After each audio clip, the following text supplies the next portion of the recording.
Tune in every Tuesday at 9 p.m. for Nightcap Knowledge. Put the children to bed, get your adult beverage, and get ready.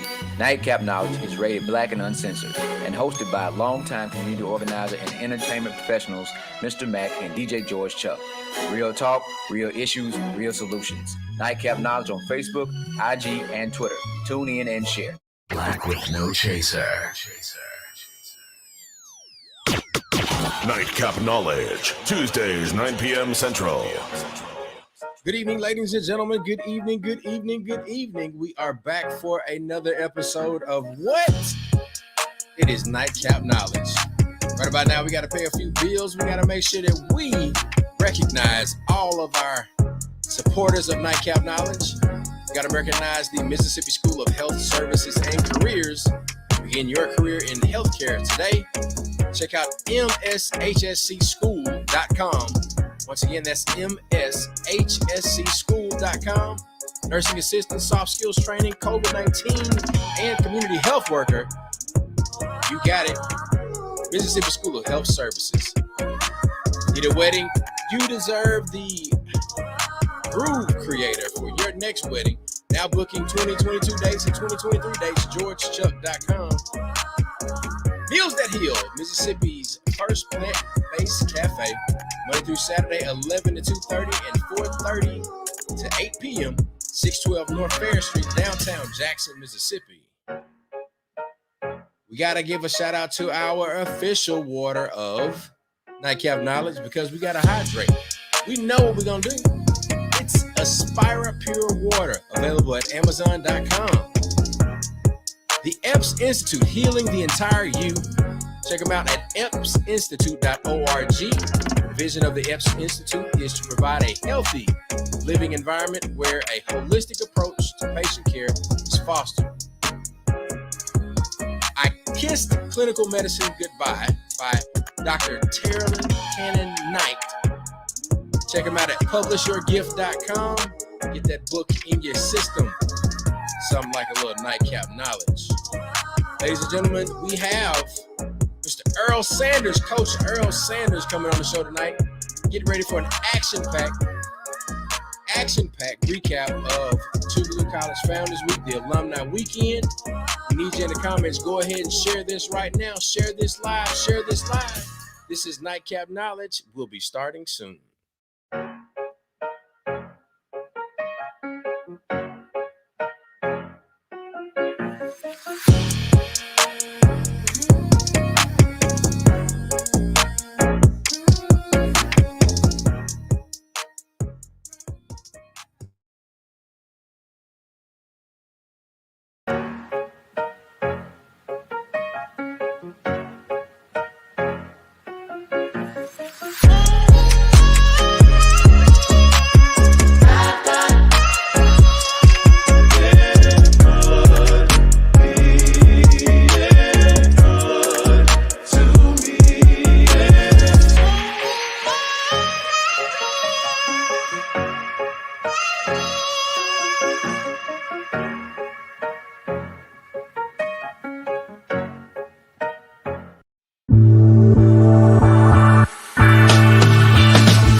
Can you hear me now?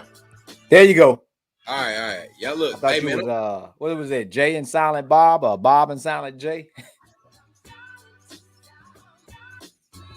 Yep. All that. All of that. Well, look, man. We back for another episode of Nightcap Knowledge. We appreciate y'all for being here with us. Look, I'm excited. One, because it's Tuesday. Yeah. I made it through Founders Week, Yes. Founders Weekend, Alumni Weekend, Yeah. Tougaloo Homecoming, Yes.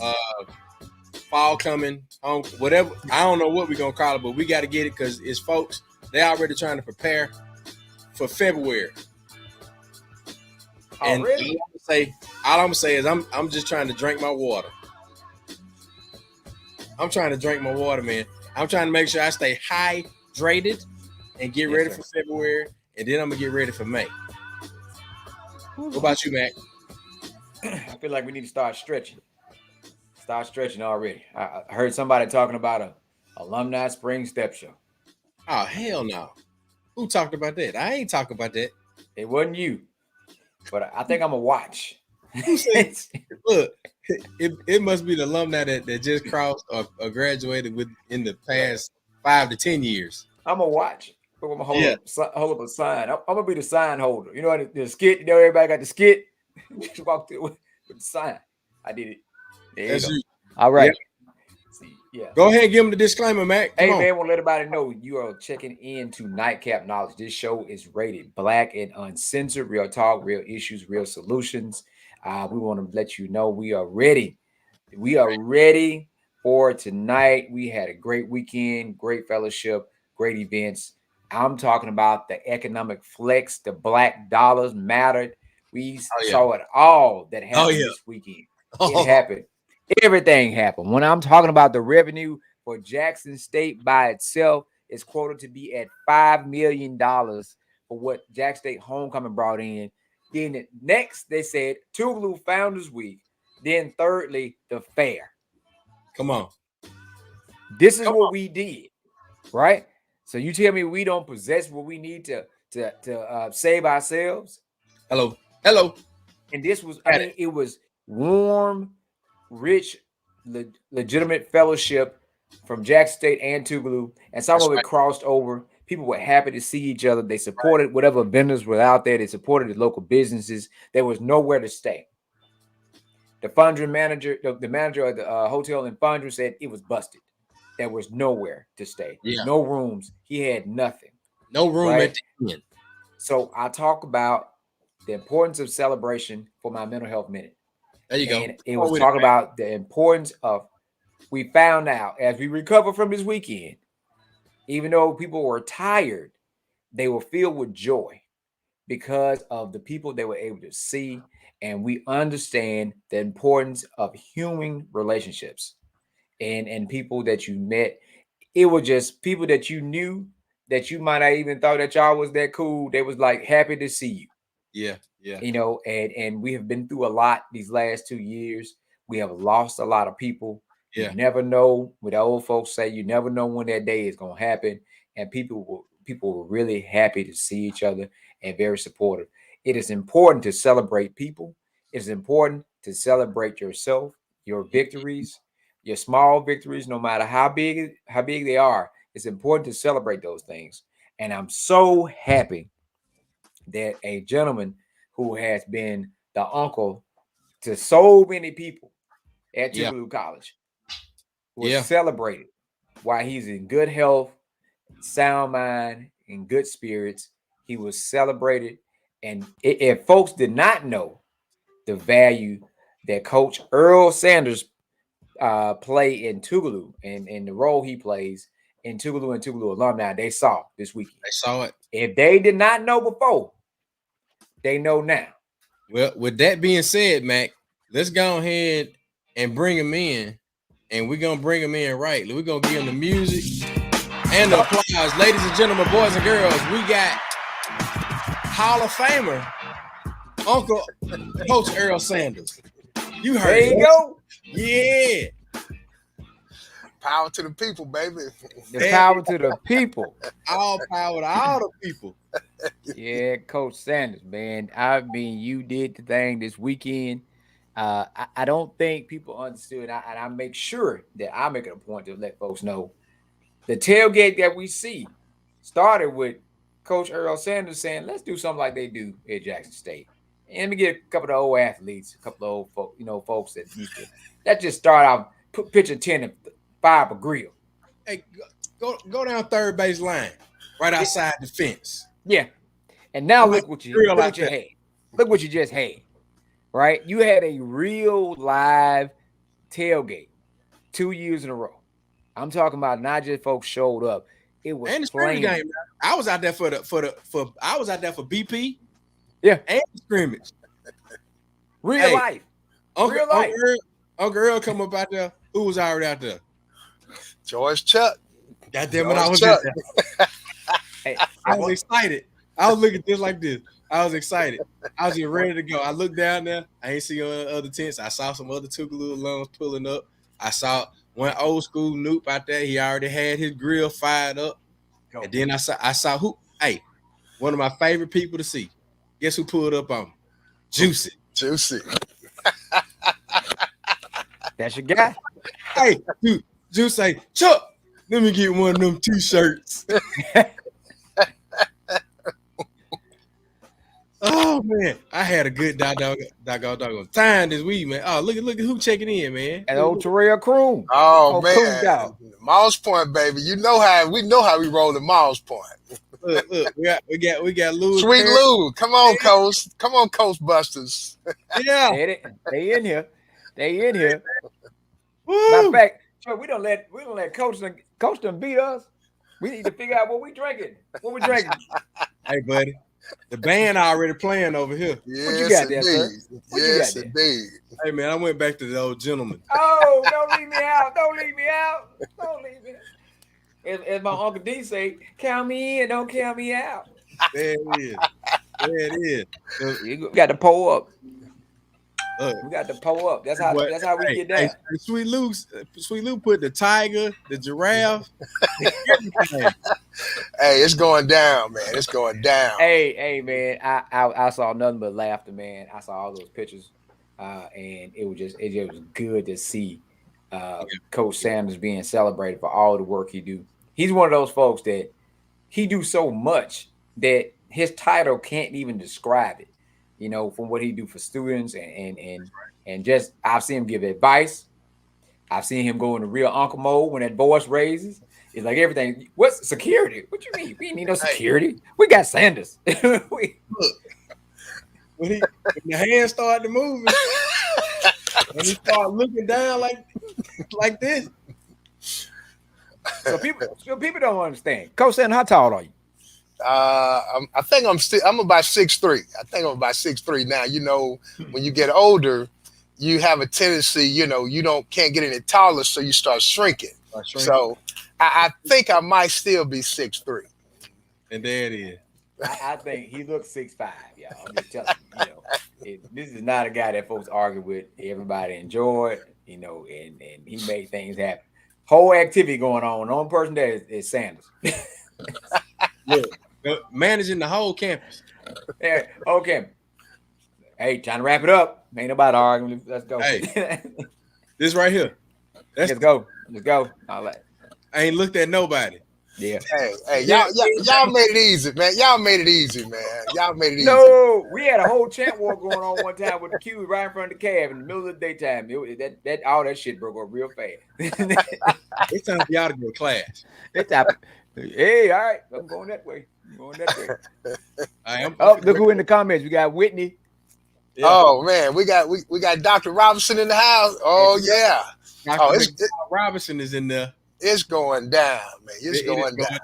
Look, we're gonna have a good time tonight. So look, let's go ahead and let's get the Earl Sanders recap of the weekend, and then Mac and I we'll round it out with some of our highlights of the weekend. But Uncle Earl, like, give us your highlights of the weekend and how you felt about of course the field naming ceremony. But give us how you felt about the whole weekend and everything. Well, Chuck, he might need to tell some people a little bit more about who he is and what he's done. You don't want to do that? You don't want to do Look, that? now you guys know me. You guys know me, and all of that, whatever, if you want to know, just do some research. I'm not, and I'm not saying that in an arrogant way, but I just do what I do. I just do what I do. It's not about. I say this. If you want to learn about Uncle Earl, go to the Tougaloo College baseball page. It's a bunch of videos. Yeah. Yeah. But let's go for it, Uncle Earl. Let's go. We got a special guest too. Oh, okay, that's what's up. But look, I wanna do something else. I want to go back to I think it was August 28th. Okay. When they had the Grand Slam Legacy. Yeah. That was an emotional high for me. It was something that, because you guys know how I feel about Tougaloo. I always talk about, I want to celebrate you all, so when they came up with this idea about the legacy and everything, of course, it was intimidating for me, because I'm like, okay, now this ain't what I was looking for. I'm just trying to keep my head down, help the students do my thing. And so I had so many people telling me all of these great things. And of course, I wasn't going to do it. And my mom, so of course my mom is 85 years old. Yeah. And so she's always wanted people to know. She wanted people to say, look, you got to quit being ashamed of who you are. She said, you just do your thing. So when they decided to do that program and I saw the people that came, again, it was super duper emotional. It didn't sink in. I was just ready for it to get over. But just to see the faces out there. And fast forward, when I found out they were going to name the field after me, dude, I had to check myself. Yeah. Because this stuff don't happen while you got your eyes open. And so I was just kind of toiling around. I'm like, okay, why me? I don't deserve it. And I'll still look you all in the face. I don't deserve it. I'm just being a servant. But Saturday, I was real cool, Chuck. You saw me. Yeah. Long as I was on the field, working with the guys. Look, that thing was great. And then when I heard Earl Sanders come to the podium, it turned into something totally different. My stomach started, flip-flopping, and I'm like, okay, this is not supposed to be happening to me.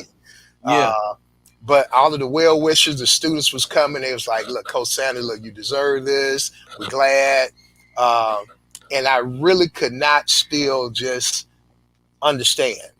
And when I got on up to that podium and it was silent and I'm looking around and I had a million things I wanted to say. And I guess, I should have listened to Mildred. She said, Earl, you need to write something down. You need to have a script.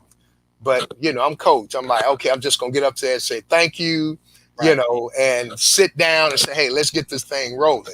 Yeah. But anyone knows how I feel about Tougaloo. When students say, coach, you saved my life. No, Tougaloo saved my life. And that was a testament Saturday, when I saw those students. And again, I know it was a picnic. I mean, the tailgate. I'm sorry. Let's get that straight. It was the tailgate where everybody was there. It just happened to be the day they were doing the ceremony, because I'd be just crazy to think that all that was about me. But the timing was great. And I'm still kind of on a high about it. I'm like, okay, when I went to practice today and saw that sign sitting out there, it was real, and people started telling me, say, dude, it's like Max said, man, dude, you on Mount Rushmore. My nephew called and he said, Unc, he said, dude, that's forever. Forever. That's when it really started to sink in, with all the well wishes and stuff, but just the support from, you all and the college in general, man. I can't explain how I feel. Just like now, I'm sitting here now, like, dude, this is not happening. Well, Coach look, Sanders, we told you what we don't do. listen, we're gonna keep pushing, and I want everybody that's watching to share this with someone, especially a Tougaloo alum, someone that know Coach Sanders. Share this because I know how important it is to hear when you've done some things for folks and that you would play a major part in their life. So I would like to yield my time. And I think the young man left. Wait on him to come back. Yeah, Whenever he comes back. Yeah. I want to yield my time to him. All right, he's back. So I want to yield my time to this guy, Coach. See if you know anything, if you know him. See what he got to say. Hey, man. Uh, Hey, you prepared me for everything. Look, I done got a Google Chrome, iMac, my iPad, my MacBook. I ain't know how to use none of this stuff, man. Look, you prepared me for life. You didn't prepare me for this technology. look, I'm not prepared for technology, Turk. Look, Coach, man, I done did a whole class in the last 20 minutes trying to get access to it. Look. Hey, I had to stop everything doing. I think I done canceled practice sessions. Mac text me. I done told my kids I'm sick today. I hope they ain't watching. Hey, if you shared it on your page, they watching. Yeah, it's over with, man. It's over with, Turk. It's over. So, Coach, a while back, you built the program that led up to this. This is one of the young men that was there with you. Turk, tell Coach what that was like. Hey, I tell him all the time. I've texted him the night before last. Like I told him I'm proud of him. A lot of people don't know that Destined for Greatness started with Coach Sanders. Like those long rides to the baseball game on that little small van. He was teaching us life lessons more. He was teaching us more than just baseball. So I remember that's why I stopped making excuses for everything when Coach said you got to quit making excuses and accept accountability. I remember my first breakup. Coach say, hey, you got to let her go. So Ooh, I remember. Yeah, so like I said, it was more than just a game of baseball, and I just want him to know that a lot of my success and my accomplishments that I have today came because of him. When I got into coaching, I don't know if everybody know, but I started off with baseball, and I was using the same drills that Coach Sanders taught me in baseball, and we had success. But it's just the wear and tear on my body. I got away from baseball and went to basketball. But I still kept the same philosophy. A lot of my success on the high school level today is because Coach Sanders formed relationships with us and not just teaching us baseball. So like you said, he was our father. He was our mentor. He was our role model. He taught what it's like to be an average man in today's society. And I took that and I just ran with it. And so I remember when I was going to Clearwater, the trial for a different independent major league, he said, man, you got to follow your dreams. So he said, don't let nobody tell you can't do it. And I remember coming back to the first Tougaloo reunion, he told me, he said, I'm proud of you. He said, you didn't give up. And so he just don't know how much that statement means because that got me to where I am today. So like even every dream, every obstacle I face, I remember him telling me, don't give up. You special. You chase your dreams. You different than everybody else. And like I said, that's why I am where I am today. Ooh, I got a puff on one, y'all. Oh no. Oh hey. Man. That's major. But Turk, how many students you have every day? What's your average? On the average day, long story short, in a year I went from 2 AAU teams to 16 AAU teams. I have a for-profit and a non-profit. I have 132 kids that I train. I have 237 kids in my non-profit organization. And mainly I try to give them the same impact that Coach Sanders gave to me. I always make them smile. I always tell them about life. I don't just say, basketball is going to be your ticket. I tell them to use basketball as life lessons. Yeah. That's it. That's it right there. That's it. Sanders, I thought this guy right here would be able to speak better to the impact you've had with so many better than myself. Because you built a program from nothing, and I, if I'm not mistaken, I think you literally helped build the field. Did you help start to build the field originally too? He built it. So he built the field. We He didn't have built the no program. field when I was playing. We had number grass. Right. We played flag football over there. Hey, I remember when Earl was wheeling and dealing trying to get dirt brought in. Yeah. And at this time, I'm sitting next door in the office, intramural sports, Greek life, student activities, leadership development. And I remember you telling it. I don't know if you told us. I know we had the conversation about, you drove Dr. Lee in the parade, and then you told that in the story and everything, the piece that's on the Tougaloo baseball page. But I remember you going to different people saying, well, we need X number of loads of dirt. And you started bringing that dirt out there, and then you got the dirt spread out, and then you had to work with facilities like, look, just leave the backhoe, tractor, just leave it over there. I'll do it. And then once we got to a point where the field was in enough shape, level enough to where you could get some grass planted some grass. Who was cutting the grass? Y'all was cutting the grass. You and GA, everybody out there weed eating, and it would come times where it wasn't you have practice and then you have lawn service. So them boys had to go practice. Some of them had to drive themselves to the games. Then some of them had to cut grass, and then they had to go to work because it wasn't no scholarships. Right. And that's where that For the Love came from. And I vividly, every time I hear somebody say For the Love, I always hear Tory T. Mm-hmm. For the Love, coach. Oh, that's him. That's him. That's him all day.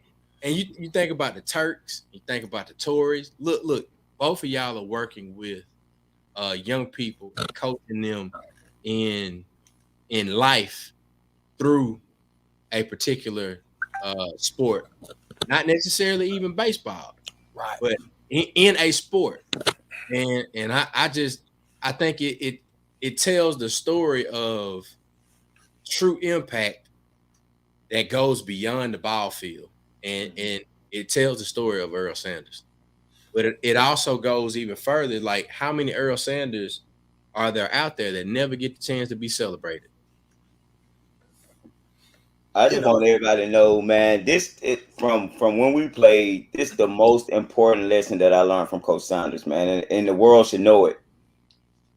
Well, like you said, Chuck, we didn't have a baseball field, but Coach Sanders never let us live in excuses. Oh, we're losing because we don't have a baseball field. We don't have bases to run. This man went and created a field with rubber. I think we had rubber plates from softball. So he never let us settle for what we don't have. He always told us we're going to make the best of what we have.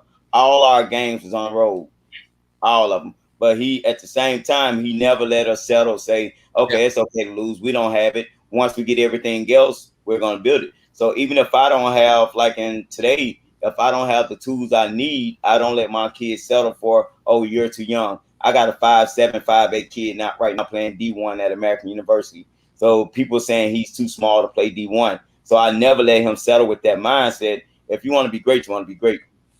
If you want to be good. And that's one of the lessons that I use from Coach Sanders. He never let me use my height. He never let me use the people, you know how Big Red and Pat Nam was. He never let me use them as an excuse of why I can accomplish or why I can achieve something. I grew up in poverty. He never let me use that as an excuse of why I can't be successful. And that's one of the biggest life lessons I learned from him is don't use excuses. If you want it, go for it. Go. It is. The word is out. Go and grow. Hey, that's the name of the game, because and I have to really, and I want to make sure that I gave kudos to that first team. Yeah. That first team was the foundation of what, has manifested out there Saturday. I tell the teams all the time, I said, man, if you guys had the heart that first team that I put on the field, dude, we'd be talking about some championships. We talking about some winning seasons, as far as games. But, one thing I always have to say, and what Turk touched on, everybody gets caught up into the win-loss column when it comes to sports. Well, I'm gonna just keep it 100 with you fella. Y'all know me. We're a historically black college. It's an academic institution. Privately funded. Funding limited. So for me, I didn't challenge, the administration to the point where they were like, look, y'all need to do this for baseball. Just give me the opportunity to work with them, get these guys in school. These guys graduate, they come back, they're givers.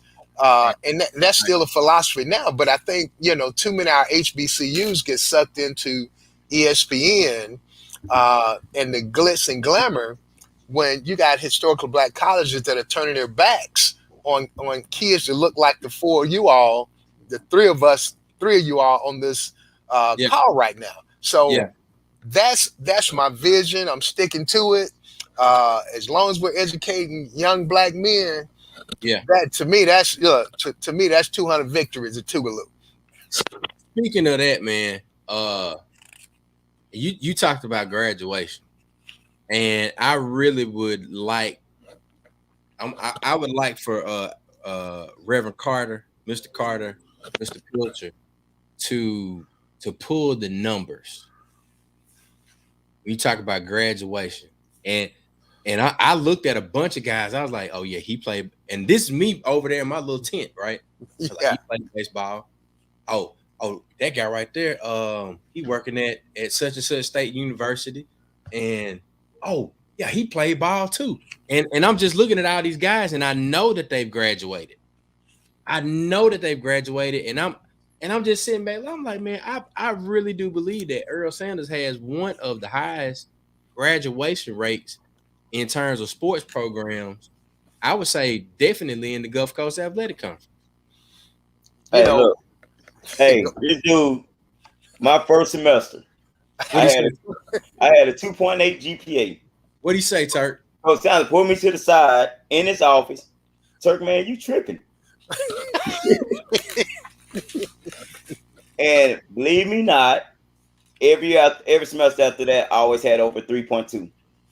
He say, he flat out told me, you tripping. You ain't gonna be able to do nothing. He say, hey, you came to this school for education. And so I think back then I was still the little class clown, hanging around goofy. Like I don't know about college. I was the first generation graduate. Right. So I don't know how important college is. Coach said, you tripping. You tripping. And ever since then, I stayed on my stuff, got on my books. Yeah. And Turk just hit on something, Chuck and Mac. I can go down the list of all of those guys, a lot of them that came to Tougaloo. Education was the last thing on their mind. And even more so, a lot of those guys thought they were going to play professional baseball. And, and I can call a few, I love to use Quincy Walker as an example. Yeah. Quincy Walker, that was his vision. Brad Elmore, Chris, look, Kay Lane was just glad to be there,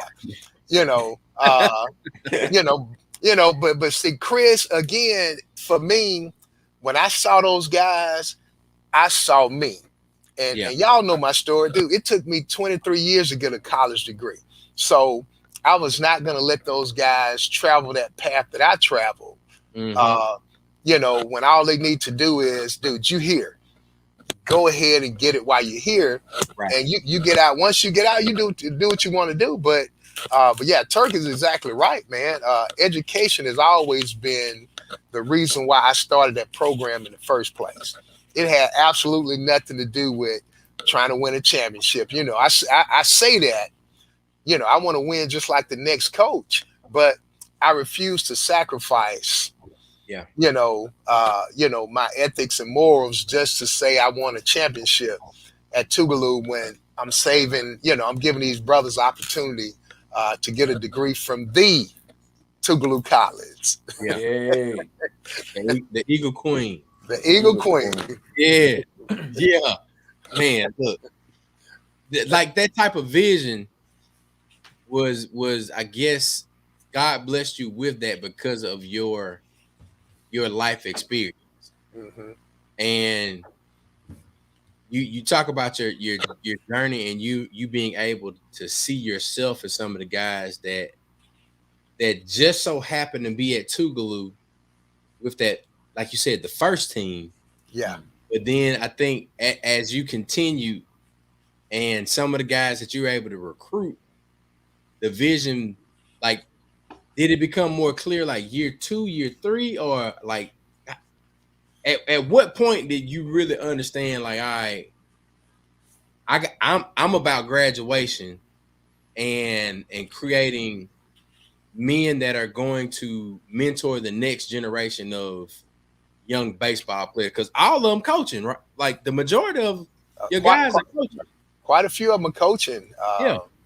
You know, but Chuck, it's just amazing. You know, when you said that, really, once Dr. Lee said that you can start baseball, that was already, the vision was already there. Okay. But again, you guys mentioned it earlier, I had my hands on a whole lot of other men at Tougaloo. You know, you remember the intramural program. I started that program to keep brothers entertained. Yep. You know, and then look, because there was some rough son of a guns when I got there, but they wanted to look. They wanted to participate, whether it was baseball, intramural, whatever, but they had to respect the rules that was in place to do that. So, Chuck, I know you got a great story. I want to hear that one. So, all right. So I got I guess you would call it a preface.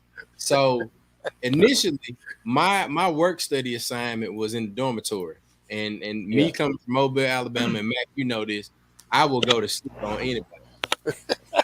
So if it's boring and I'm not engaged, like my mind is not working, I was gonna go to sleep. So I couldn't have my laptop out at the workstation in Renner Hall at Tougaloo College, and Mr. Chambers come by. Patterson, you know, he tapping me. Patterson, wake up! I'm like, you know, all right. Then next thing you know, I got reported to Mr. Rush, and Mr. Rush, he brought me in his office and he talked to me. He was like, well, you know, Chucky, you can't be sleeping on the job. I'm like, yes, sir, Mr. Rush. And eventually he became, you know, Brother Rush, you know, and all of that. But at this time, you know, I'm just Dr. Lee's little cousin, and he trying to make sure that I'm on path to be successful. Fast forward, I get assigned to Mr. Earl Sanders, and at this time, ain't no baseball program, ain't even no intramural program. Right. So Harold Jones, Earl Sanders in the Office of Student Activities, I get assigned there, and honestly, that was the beginning of me seeing student activities as a place for me for all 4 years at Tougaloo, and then ultimately in terms of a career. But in that time period where I got put out of being an RA, work study RA, I found some DJ equipment, and then fast forward, Earl puts me in a position to where I have to learn how to talk to people who I didn't necessarily see eye to eye with during intramurals, and I had to make calls, difficult calls, and say, yeah, hey man, you took 14 steps. and me not being a basketball guy, having played soccer in high school, having played football from kindergarten all the way to 8th grade and left it alone, got into music, and doing all of that and being able to say, all right, I'm going to study and know the rules of this particular sport, even though it's not my sport, but I'm going to stand by what I said and look you in the eye, and you're going to have to be able to deal with it, and so am I. And then once it's done, it's done. But them intramural conversations on the court taught me how to deal with people that are going to challenge every word that you say. Every motherfucking word that you say, because it was the Blacks, it was KJs, it was L's from Houston. Yeah, 71 L's. Man, L's with the goals from Houston. Everything that you said. And matter of fact, even my DP, I had to tell him, you traveled or you filed him or all of that stuff. All of that rolled into me being able to handle tough situations later on in life. It was like, hey, if I messed up, own up for it. Bad call, bad call. Mm-hmm. But man, that intramural, those trips to Florida, Oh yeah. as a student, the trips to Florida when I actually was driving the van with Earl, he taught me how to hang out. He taught me how to, if we're gonna hang out all night, we're gonna get up. And even right now, What's that, Turk? I'm gonna just sit this right here. It says Tougaloo College MVP 2003. I just want to make sure y'all know that. I just want to make sure in 2003, Coach Sanders gave me MVP. I don't know what my camera is on this computer, but I know you can read it. So I just want to make sure I still. Oh, go this. Oh, we can squat down too, Chuck. Oh God, I know that Turk, that's huge, man. Oh.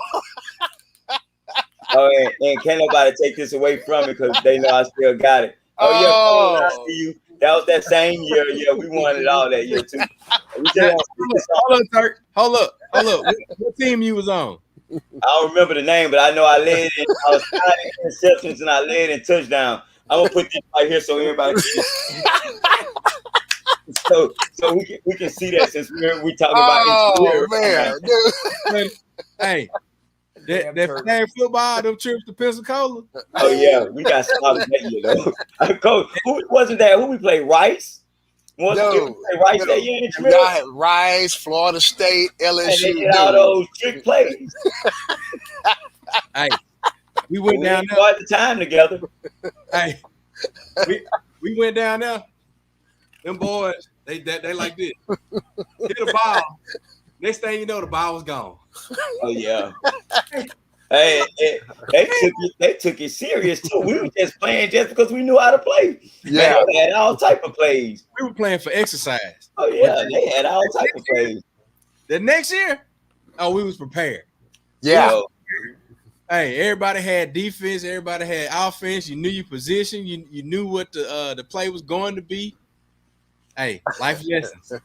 Hey, but on the other note, though, I remember we were the red shirts and we won it all, and we went and beat Alcorn. Oh yeah, Alcorn Intramural in that old gym. Oh yeah, I heard about that. Yeah, that's when we was red shirt, and that's when me, Kurt, Too Tall, Ant, Naughty, Nick. Oh yeah, that same year I won MVP. Just I won MVP that year, and we won a championship in intramural basketball that year too. You just had to point that out. You just want to let y'all know that. Yeah, same year. I'm gonna brag on this though. I remember when me and Earl played on the same team with Jones, and the students couldn't do nothing with the faculty staff team. Just for the record. Oh yeah, the flag football team that year. Flag football team. I think it might have been 2 years in a row. Yeah, it was. Oh yeah, Coach Jones was a beast too, though. You gotta give him his credit too. He was a life changer too. Oh yeah. Oh, He used to always look at me. He look at me, just shake his head. Yeah. I already know what that meant. Oh, Mike Jones. Oh, you called him Julio. Julio, you know, that's my guy, man. That is my guy. But man, but that's that, when Matt talked about earlier about how the tailgate started, LJ, Benford, GA, myself, after the ball games, we were sitting at press box. Yeah.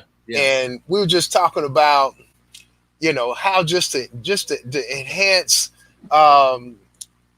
just enhance participation, because Matt was right. I wanted to make sure that Tougaloo understood the dynamics of an outdoor sport during the day. Right. Let those kids come out, set up the grill, do their thing. It's outside. So, so like I said, after that first year or two, that's when LJ was just sitting in the press box. He was like, "Cuz," he said, "Man, do you mind if we just had first thing he said was picnic." So I got to give y'all a whole story. Okay. And I was like, "Oh, hell no. Picnic means you got to serve, you got to do whatever." I say, now, if you put it out there, tailgate means that when you come, Yeah. You're responsible for everything. Yeah. We're not trying to take care of nobody. We're just trying to sell the experience of the tailgate, of being outside, the fellowship, the love. Right. So that's how, that's how that thing came to be. But yeah, Matt, it was, like I said, when I was at Jackson State, the fans and the alums used to be out there barbecuing, talking trash, and so with Tougaloo, with baseball being new, and we got all of that land back there, it's in the back of campus. Yeah. I was like, hey, look, let's do this thing. So, hey, and look, because of one thing I know, even back when I was at Jackson State, Tougaloo alums, Tougaloo students have always known how to kick it. So, one thing about Tougaloo students, you give them a stick, and they're gonna build a house with it. So, that's exactly what has happened with not just with this tailgate, but just Tougaloo in general. So I'm gonna always try to pour into students, alums, because I had to fight some Tougaloo alums about Tougaloo. I'm like, why are you talking crazy? Tougaloo College is an entity. Mm-hmm. Y'all pissed off at somebody. Dude, Tougaloo ain't did nothing to you. On. Preach. Somebody did something to you. Somebody. So you need to call that somebody out. Don't be giving Tougaloo College a bad name. Yeah. Look, you just call it like you see it. Yeah. They probably with saying that they probably deserve whatever the hell that person did. Yeah. Right. Because if you can't do Tougaloo and you mad, then there's something wrong with you. Exactly. Now, the thing about Tougaloo, and we talk about this, is the essence of the relationship. You don't compete with glamour. You're not competing with technology. The relationship of Tougaloo students with faculty and staff is what makes you say, I'd rather go to Tougaloo than go to this school. Yeah. The stands for social justice. Yes. The rate it turned out for as lawyers. Tougaloo is still competing in the country when it comes to lawyers and doctors being graduated. As small as it is, right? When it came to the alumni, coach, I don't think you know this. Tougaloo is in the top 20, outranking Jackson State by 3 slots for as the strongest alumni, engaging alumni. So it don't take a lot. It takes the right amount and the right people to be involved to make some things happen. It don't take a lot of large numbers, man. So that's why we know when you say, hey, if you need anything, call me and Chuck. I said, between me and Chuck, we'll figure it out. We're gonna figure something out. We done mess around and started something else that goes along with the tailgate. I don't think these folks gonna ever leave campus. If we put something for Sunday, they're gonna stay tonight. They're gonna be just parking RVs out there. Hey. We done started a whole nother monster. Hold on. I got goals for Friday night. This is the vision for Friday night. Friday night is gonna be a true. We're gonna move out of the health and wellness in the parking lot, right? Mm-hmm. Out of health and wellness in the parking lot. I'm sorry for what is it? Officer sponsored programs or whoever stays over there. They're gonna have to deal with me on Friday night because next year I'm beating the block down. Yeah. Y'all thought it was some sound out there. Juicy say, "Hey Chuck, I heard you." We walked over to me on Saturday morning. I say, "Yeah, Juice." I say, I already got visions for Friday night for next year. We're gonna beat the block down, and we're gonna have that whole parking lot. It's gonna be a true block party concert, and it's gonna have that R&B vibe. It's gonna be real super vibey. And my vision is for Calico Panache, reunion 1.0, Calico Panache 1.0 to be a part of that. And then I want Olivia to do, some of her solo stuff. I want D.O. Dub to do some of his stuff. That boy got in there on that Johnny Taylor did. Man, look, I have so many ideas, but I truly believe, and I know they're gonna want to do the Hall of Fame thing, but I believe that from that block party, we can raise and engage just as much money as the Hall of Fame banquet does or has. I think from what you said that we can do it like we just did it, regardless if it's in person or virtual. We stream it and still do the block party. And still That do way, the block party you right still after. got both. And Wherever then- y'all gonna be at, we gonna do this right here. And for those, and we time it where you still got enough time to leave the Hall of Fame And come on over here. and come on over to the block. Because people were study coming, saying the only thing that stopped them was the weather. Yeah, well, and then too, you know, y'all know I always have to throw my old wisdom out there. You know, one thing, and I don't know if you ever noticed, there's some Tougaloo traditions. Mm-hmm.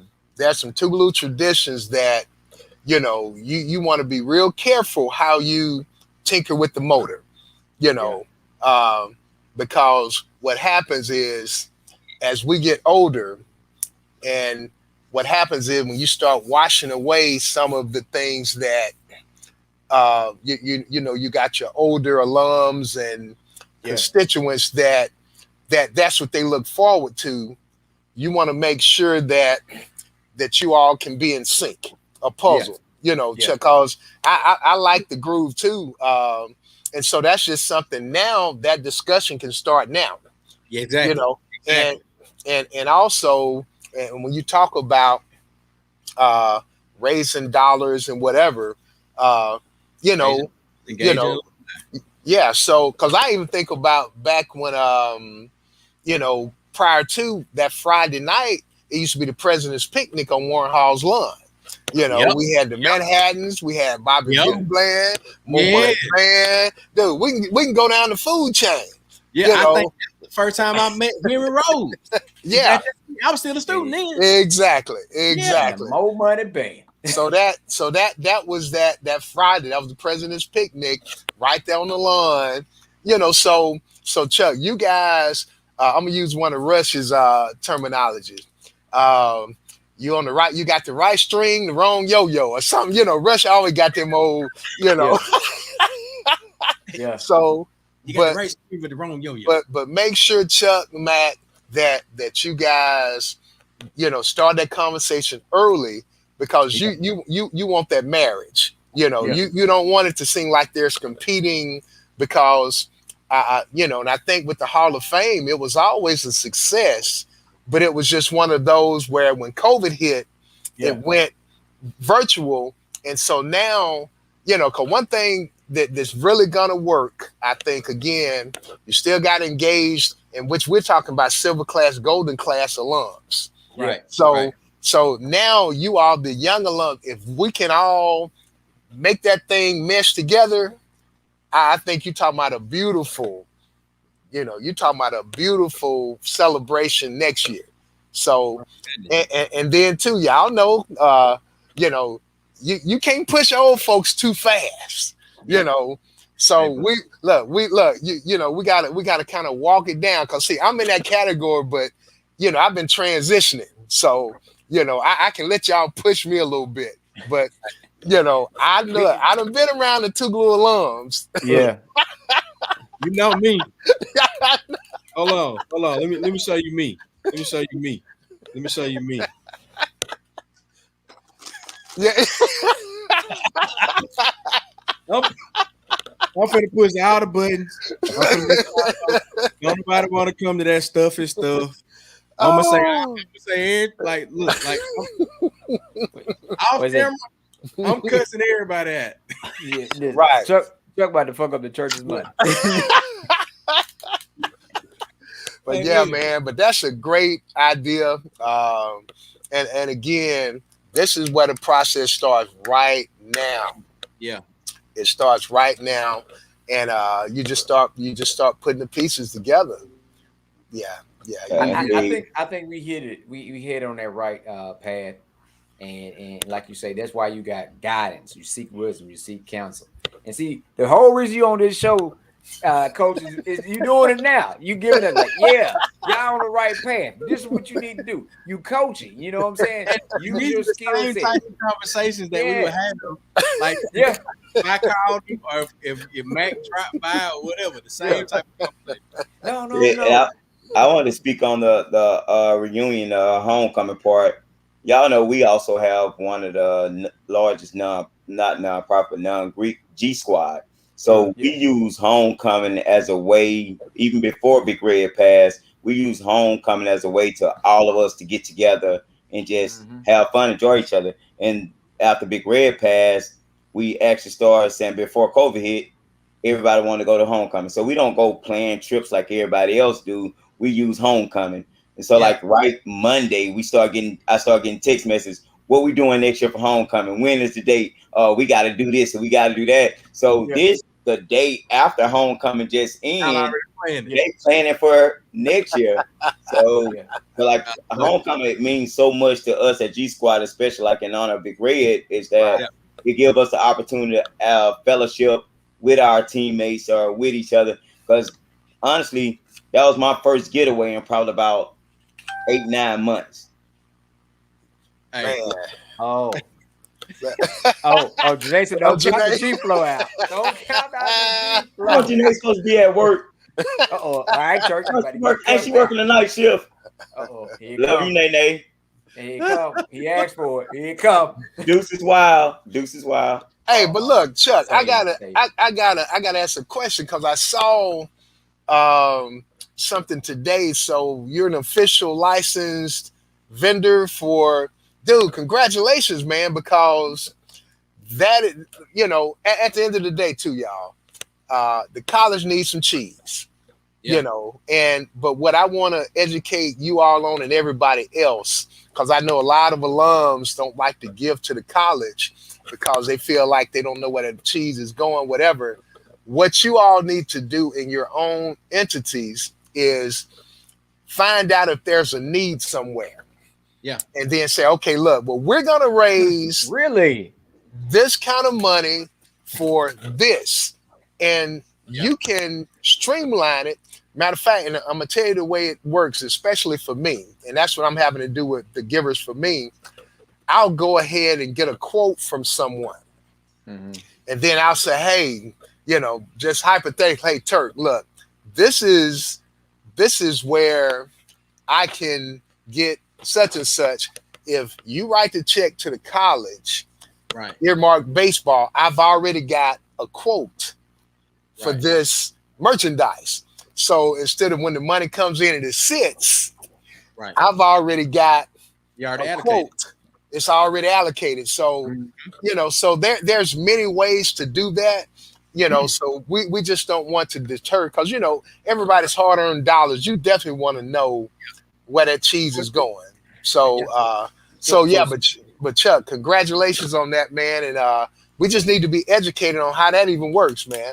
Yeah. Real quick, Chuck. I mean, because y'all, Coach, I'm still waiting on my quote. I called you like last August. You did. Church. So I called you like last August. So get him. Still waiting on my quote. See, and that's my fault because y'all know me, man. I'm, it's hard for me to ask, because, you guys have your entities and what you're trying to build.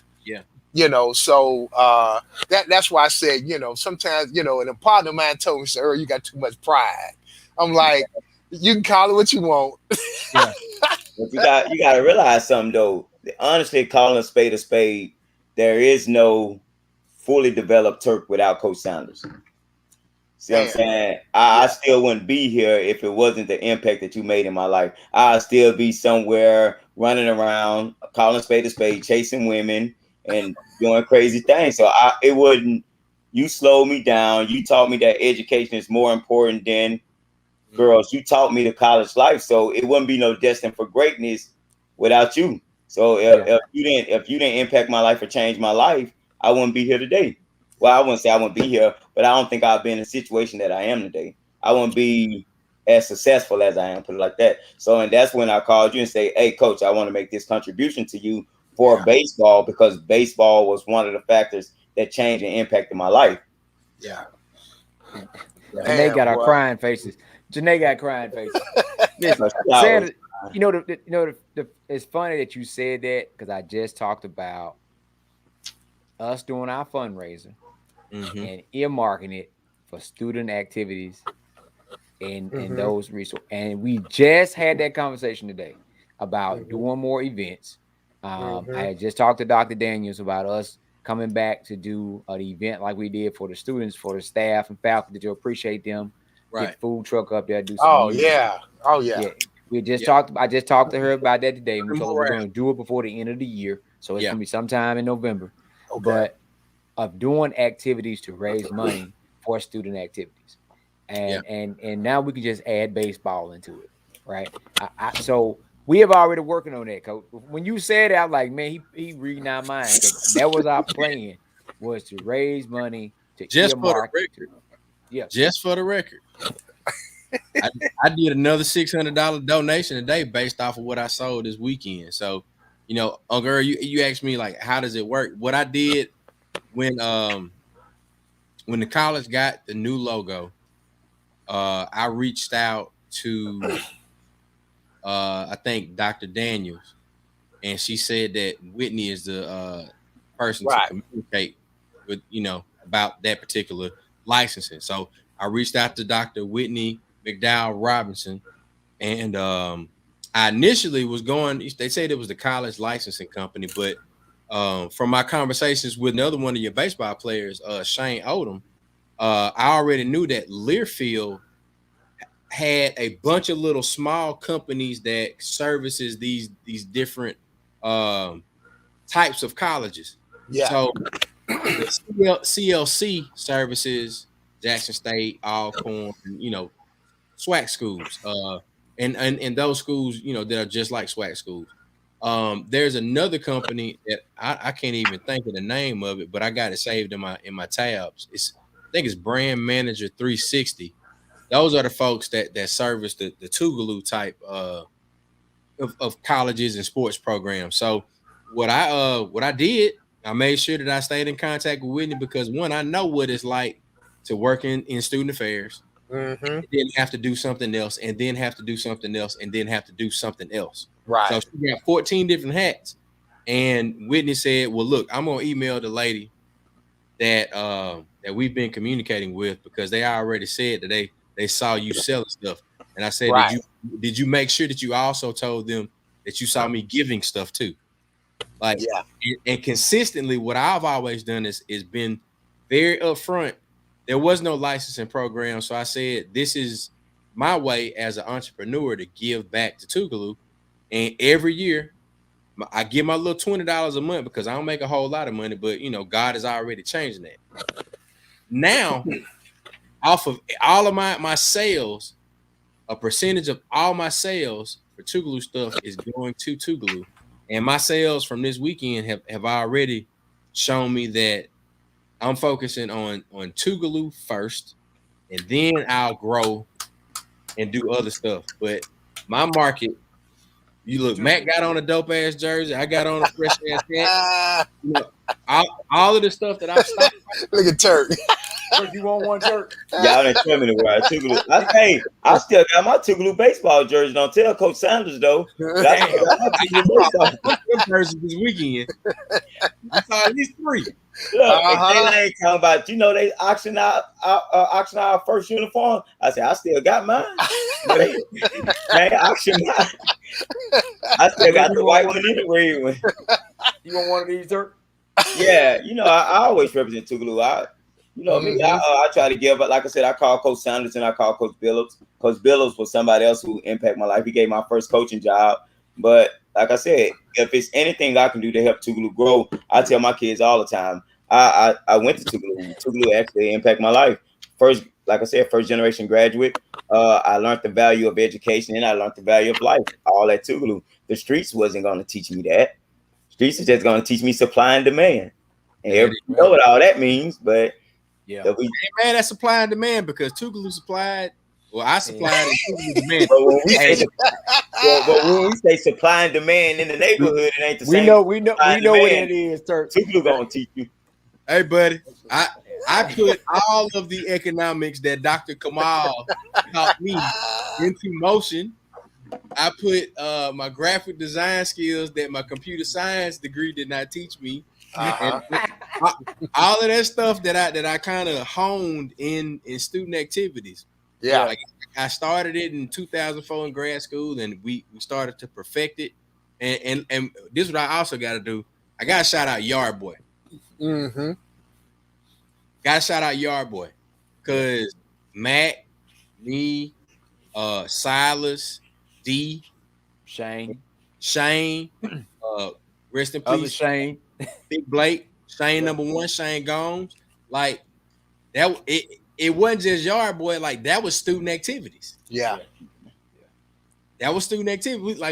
I'm like, look, y'all do this. This is gonna be your work study student. You're gonna get this check, and then when these funds run out, you go to them and tell them that you got to charge them. That was economics. Like I gave you like a salary cap in student activities, and then you had to say, look, hey, all of this is consulting work after this point. The Aldebar didn't teach me that part of it. And you know the crazy thing is, Turk, I never paid for a book in Kamal class. Oh, you ain't have to use no book. He gonna teach you. He wrote his own books. Never had to pay for a book. And I thought about that. I was like, man, you know what? I never had to have, between Woods and Kamal, the only books I had to buy was the computer science book from Sharon Street. I remember that first semester, I bought all my books and then hardly used them because, like I said, they taught it so much and so well, they didn't go by the book. But, Coach, I'm reading the comments, so you won't think somebody called me a thief. Kroon got his too, Coach. Look, it's a few y'all got him now. Kroon got his too, Coach. Hey, they say, thief, stop, thief. Look, Kroon got his too, Coach, so I ain't the only one. Hey, look at Lars. Oh, gosh. We done had a good time tonight, man. Matter of fact, the crazy thing about our first party we ever thrown was at the grill. Damn hypnotic party. Oh, yeah. Yeah, I remember that. And we still, to this day, don't know where in the hell Leonard got all that damn hypnotic from, and we did not ask any questions. Coach, did you see Leonard this weekend? Dude, I did, man. Look, it was so many students that I didn't get a chance to just embrace, because it was just, and Chuck, when you was asking what that felt like. Yeah, tell me that, man. That's what I wanted to know. It was, dude, it was tough. It was tough because I just felt like there just was not enough time to be able to, because y'all know me. I'm gonna try. If you're talking to me, I'm gonna engage you. I'm not gonna try to cut you short. Because I understand the importance of relationships. Yeah. And I always use, just like in the documentary, Chuck, when I talked about it's a reason why I didn't play Major League Baseball. Mm-hmm. I think the special relationships that I've established at Tougaloo, when students say, I love you, coach. Yeah. That's because they got a relationship with me. When they say, I love Derek Jeter, they don't have a relationship with Jeter. No. I would never have this type of relationship with the amount of students if I played on another level, because it's just a whole different monster. But for me, this is my major leagues at Tougaloo, man. Look, I love that song, The Average White Band, a bunch of white boys. It's a song called I'm a Star in the Ghetto. I might not ever make it to the Music Hall of Fame, but shit, I'm right here at Tougaloo, goddammit. There it is. And dead T.I. is. Hey. I'm telling you, boy. Look, why I can't do that? T.I. is, boy. Why you can't do what? What you just did? Because you ain't got the sound machine. Y'all gotta teach me that. Let me give you some. You ain't teach me everything. Turk, hold on. Let me give you some. Oh, you ain't teach me that part, coach. Like I said at the beginning, you taught me life, but you didn't teach me all this technology.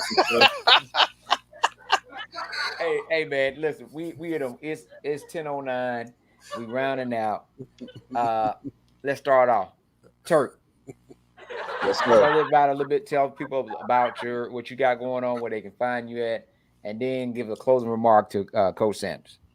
Well, everybody know me as Turk. My real name is Daryl. In Texas, they call me Daryl and don't call me Turk. You can you can visit www.d4gb.net for Destined for Greatness basketball as well as Destined for Greatness Incorporated. Well, like I put it all in a nutshell, there is no Destined for Greatness without Coach Sanders. This guy, he was more than just my baseball coach. He actually changed my life, impacted my life, showed me the value of education, and made me pursue my dreams. So he never told me to stop. It's not going to work out. He never let me use an excuse to bail out. He always said, go for it. If it doesn't work, go another route. If that doesn't work, go another route. And like I said, I have had a lot of success with Destined for Greatness. In 2 years, I have like a wonderful life. Like, I love the life. I wouldn't change anything. I had some obstacles in life, but like I said, as long as I stayed focused on what Coach Sanders taught me and used the things that he taught me, I'm here now. So like I said, there's no Destined for Greatness without Coach Sanders. Man. There it is. There it is. It is, man. That's wonderful. That is All right, wonderful. we'll save old Chuck for last. Coach Sanders, you know, I did not play any type of sport at Tougaloo. I came in later in the group. I started coming to your office when, I tell you the crazy thing about it, when Dragon Ball Z came out. and Bart and everybody in the cafeteria, like, where the hell y'all going? Man, we're going to watch Dragon Ball Z. Dragon who? Man, just come on. And, you know, because Coach had the big TV. He had the big TV in his office. So that's why I was up there. So, you know, so we started, you know, I started calling him what everybody else called, like Coach Sanders. I like Coach. You know, I wish we had a Coach Sanders, because when I first got there, we tried to start a powerlifting team, and we didn't have the support that we needed to start it. And then Leonard and I worked for the fitness center, and we tried. That's a whole nother conversation, whole nother story. We tried to start it again, but Coach Sanders has always been supportive of us. When we came back, me and Turk, when we came to, you know, brought our line to bring our chapter back, Coach Sanders always supported us and let us do whatever we could that we could do. He always tried to include us into that. And we, even with the support of doing the Spring Step Show in 2004. So he's always been a good guy, a life, you know, a game changer, a life changer, and got closer to after I become an alumni. And I just know this is one of those brothers that was put here to do what he's doing. He is a father to the fatherless. He's an uncle to so many. So many people leave home. So many people never had that relationship in the first place. And he's been that guy for so many. And the crazy thing about it now, I want everybody to understand, this is not just for the guys. He has just as strong a relationship with the female population alumni that came through Tougaloo. And he has been the protector. He has been that uncle. He's been that dad. He's been there when folks lost their loved ones. So Coach Sanders has done a whole lot, and he's on that Mount Rushmore. And I'm gonna make sure everybody know it. Because you're fucking with Sanders, you're fucking with us. Dad, T.I.E. And there it is. I ain't how to spell it. Oh, I probably had too much. Oh, I forgot my students may be watching. Hey, Turk, they say it's nightcap knowledge, man. So, hey, look, that's why I'm real comfortable in my backyard, man. Nightcap knowledge. We keep it 100% real here. Nightcap. 100%. Look, This is so not for the season. I would say this in terms of what Mr. Sanders, who evolved into Earl and then Uncle Earl, means to me. Mr. Sanders kept me from making one of the worst decisions I probably could have made in my life. It was trying to leave Tougaloo, because I thought I wanted to go back to Alabama and be with my friends who were going to Auburn. And it was one of those situations. It was a weekend that he said, you got to pay attention to, you know, what you got right here, because what you have here, you might not find where you're trying to go. And in terms of him having that conversation with us as a group, the conversation was for me. And that weekend as a group, and that was, I think, me, CJ, and Tyson, and I think Bart may have ended up staying back. But we ended up going on a road trip, and that road trip